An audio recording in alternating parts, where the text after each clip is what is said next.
Step into Value Zone. Value Zone. Hypermart. Patancheru. రాష్ట్రంలో ఇటీవల కొత్త సర్కార్ ఏర్పాటైంది. ఎన్నికల సమయంలో కాంగ్రెస్ పార్టీ ఇచ్చిన 6 గ్యారెంటీల అమలుకు సంబంధించి అర్హుల నుంచి అభయహస్తం పేరిట దరఖాస్తులను ప్రారంభించిన విషయం తెలిసిందే. ఇందులో భాగంగా గ్రామ పంచాయతీల్లో, పట్టణాల్లో గ్రామ సభలు పెట్టి ప్రజల నుంచి దరఖాస్తులు స్వీకరించింది ప్రభుత్వం. ఈ కార్యక్రమంలో ప్రభుత్వ స్కీమ్ల కోసం అత్యధికంగా దరఖాస్తులు వచ్చాయి. గత నెల డిసెంబర్ 28 నుంచి ఈ కార్యక్రమం ప్రారంభం అవ్వగా జనవరి 6 వరకు కొనసాగింది. ప్రజాపాలన సభల్లో అర్హులైన వారు భారీగా దరఖాస్తులు సమర్పించారు.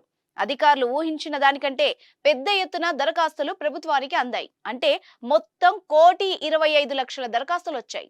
వీటిల్లో 1,00,00,000కి పైగా అభయహస్తానికి సంబంధించినవి ఉండగా 20 లక్షల దరఖాస్తులు వివిధ సమస్యలపై వచ్చినట్టు అధికారులు వెల్లడించారు.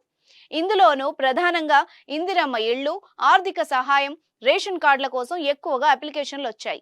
తెల్ల కాగితంపై కూడా దరఖాస్తులు తీసుకుంటామని ప్రభుత్వం చెప్పగా ఎక్కువగా రేషన్ కార్డుల కోసం అప్లికేషన్లు వచ్చాయి. గత ప్రభుత్వం ప్రవేశపెట్టిన గృహలక్ష్మి పథకం రద్దు కావడంతో వీళ్లంతా తిరిగి దరఖాస్తు చేసుకోవాల్సిన పరిస్థితి ఏర్పడింది.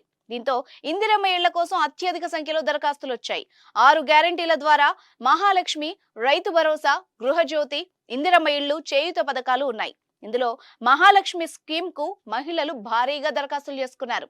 ఇప్పటికే రైతు బంధు తీసుకుంటున్న రైతులు ప్రత్యేకంగా రైతు భరోసాకు దరఖాస్తు చేసుకోవాల్సిన అవసరం లేదని ప్రభుత్వం చెప్పడంతో దీనికి దరఖాస్తులు తగ్గాయి. జనవరి 6వ తేదీ వరకు మాత్రమే దరఖాస్తు చేసుకోవాలని ప్రభుత్వం స్పష్టమైన ప్రకటన చేసింది. ప్రస్తుతానికి గడువు పొడిగించేది లేదని స్పష్టం చేసింది. మొదటి విడతలో దరఖాస్తు చేసుకోలేని వారు ఆందోళన చెందాల్సిన పని లేదని, మళ్లీ 4 నెలల తర్వాత ప్రజాపాలన కార్యక్రమం ఉంటుందని ప్రభుత్వం వెల్లడించింది. ప్రజాపాలనలో భాగంగా స్వీకరించిన అభయహస్తం దరఖాస్తుల డేటా ఎంట్రీపై ప్రభుత్వ ప్రధాన కార్యదర్శి శాంతికుమారి కీలక ఆదేశాలు జారీ చేశారు. జనవరి 17 తేదీలోపు డేటా ఎంట్రీని పూర్తి చేయాలని కలెక్టర్లను ఆదేశించారు. వీటి ప్రక్రియను మండల కేంద్రాల్లో పూర్తి చేయాలన్నారు.